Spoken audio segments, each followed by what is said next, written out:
pro boxing fans here with one of the legends of the sport, one of the men, one of the kings of Wales for sure, one of the kings of the UK.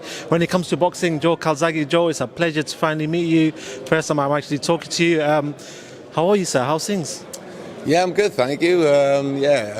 Good. It's good to be back in Cardiff for a big world title fight. So yes, it's good to be here, and I'm hopeful Wales going to have another world champion on the weekend. It's going to be a tough fight, but I'm looking forward to it. Let's talk about that first of all. Joe Cordina, Kenichi Ogawa. Great fight. We know, Kenichi's been in quite a few good fights around the world. Joe Cordina's biggest test of his career to date. Did you envisage something like this for Joe when he was coming up the ranks, when he was going through the Olympics? And it took him a little bit of time in the pro game, but do you feel like this is where he belongs? Yeah, I think so. I think Joey's only had 14 fights, but he's got himself in the position to fight for the world title. Tremendous amateur background, and I think you've also had the class to get to the top, and now he's here to fight for the world title, IBF champion. Ogawa is a tough fighter, he's strong, so it'd be a good fight, but I think Joey has the most of the class and the boxing skill. I think he boxes the right fight, and with home advantage he can come away and be a world champion. You fought under them spotlights, the big lights, under a lot of pressure. What will Joe be expecting, especially he's at home now? He's going to have the fans sort of saying his name, shouting his name.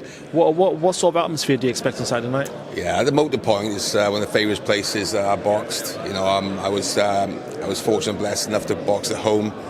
I think maybe 5-6 defences at the Motor Point, and every single time was a tremendous atmosphere. I was going to feel the atmosphere, and this is sort of time you raise your game. We're going to see how good Joe Cordina is on Saturday, because he's been pretty comfortable in his in his fights, in his wins, and I believe that he will step it up another notch, because this opponent, I think, will bring out the best in him. I think he knows what he has to do against this sort of opponent, and I think with the home crowd, it's great to fight at home. I'm sure there'll be cheering him on to victory, hopefully. What was your favourite moment, or the one that sticks to your head when you were fighting back here in Wales? Obviously, I boxed at the stadium, which was against Kessler. That's obviously a stand-up. I boxed at the Motor Point, Byron Mitchell, Charles Brewer. They were two very, very exciting fights. I needed the crowd them nights. They sort of keep you going. Keep you going for them 12 rounds. And it's going to be, like I said, it's going to be a tough night. But looking forward to seeing them hopefully win the world title. And that's actually a question for me then. In that case, when you get to that point where you're in this fight, you're 8 rounds in, you're sort of trying to get that second win. How much does the crowd play to you? Do you actually listen to the crowd? Some people say, listen, we go into that ring, we focus on the guy ahead. Sometimes we don't listen to the crowd, but how much does the crowd spur you on? Yeah, you don't really listen to what they say, but you just feel the energy of the crowd. I think that's the best way of explaining it. And when you're doing well, and you can hear the roar, the crowd, the excitement, it just keeps that adrenaline going, and it's what's needed in a tough fight. So I think this could be a tough fight, but like I said, I'm sure Joe has plan A, B and C, and he uses boxing skills, his footwork, and he's very, very clever boxer. So he needs to use that cleverness in his fight. Joe, I do want to sort of move away from yourself, move away from Joe Cordina for a little bit. Just talk about boxing in general with yourself. Somebody who knows the sport quite well, been around the sport quite well, world champion. But I want to talk about world champions at this present time. Someone who fought a world championship, lost in the last fight, Canelo Alvarez, super middleweight, light heavyweight, same thing that you've been there, done the whole thing yourself. What do you make of Canelo's sort of next fight? He's fighting Golvkin. People are saying maybe that rematch with Bivol was the next one, but it looks like he's fighting Golvkin. Do you feel like this is the fight that he possibly needs after a loss? I think, Canelo's a great fighter, but I've said it before, as regards to a super middleweight and light heavyweight, what he's done is fantastic, but he's going to always struggle against a very good or a good light heavyweight or a good super middleweight, and that was the case against Bivol. Bivol was too big, too strong for him.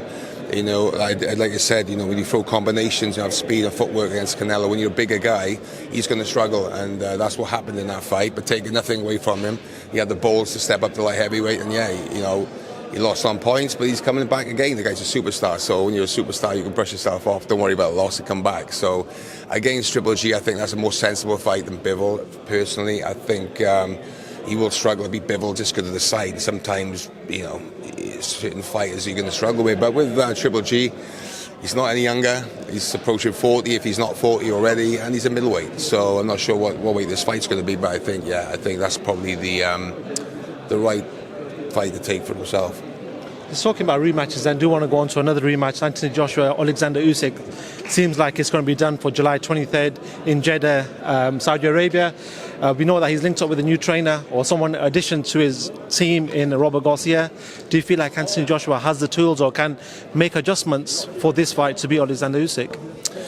It's a tough one, you know. It's going to be a tough fight. I think something has to change. I think changing trainers was probably a good thing for himself. It's going to be tough, you know. Usyk is going to try and get into Usyk, whether that is rough him up, whether that is to try and take Usyk off his game plan, because Usyk is a well-schooled amateur from a long time ago. You know, he's a very good boxer, and it's going to be a hard one. You know, it's a fight he can win, but it's going to be tough, because I said Usyk is going to be confident even more now. Maybe he's going to get into the weight a bit more. It's whether you can anticipate what Joshua's going to do, but at the end of the day, you know, he's been a world champion before. He's going to be well up for this fight, and it's a fight I'm looking forward to see. Does anyone beat Tyson Fury? We know Tyson Fury is sort of the number one in that division. Do you feel like there's anyone out there that can beat him? At the minute, I think Tyson Fury has showed himself. He's the undefeated champion, the Gypsy King. What can you say? You know, it's all about, results. It's all about results, and he keeps winning. So at the minute, I think, you know, he's standout number one in the division. Just final two questions. You know, you were around the sport when there was a lot of great fighters at the time. How does that compare to when you were around with the Roy Jones Juniors and you know, just a lot of fighters that you fought compared to the crop that we've got at this present time? Do you feel like there's any changes? We know that pay-wise, there's a lot more money flying around in the division, but do you feel like in regards to talent that's out there, do you feel like there's a difference? That's a tricky one. That's a tricky one. To be honest, I don't follow all the champions at the minute. I think there's probably too many champions. You know, there's too many wannabe superstars. You know, social media helps fighters. Of course it does. You know, people can make fights through social media. I suppose I missed the boat on that. I was old school, where you have to do it in the ring, kick ass to the ring, and then be judged on that. But now, you know, you can do a good talk, and if you talk good enough, you get them big fights, and losers will come back and get fights. You know, it's showbiz, man. You know, it is what it is. There's some really good fighters in the world at the moment. Like I said, I'm interested in this fight mainly on Saturday. It's a hot division, and I'd like to see, like I said, regarding this, I'm hoping Joe Cordina can be the next Welsh champion of the world. So, yeah. Have you ever been tempted back? We know there's a bit of money, exhibition fights as well. Mike Tyson's around doing his thing. Yeah, sorry, no exhibition fights. I've had about 6 requests for exhibition fights, going from, well, I suppose Tyson and then a lot of other fighters. But at the minute, I turned 50 now, so I'll have to see how my fitness goes. It's going to be an arm injury at the minute. Things break down when you're bloody older, mate. That's the only problem, you know. They still not spring chicken anymore. Calzaghe, listen, you're a pleasure. Thank you so much. I appreciate it, son. Thank you.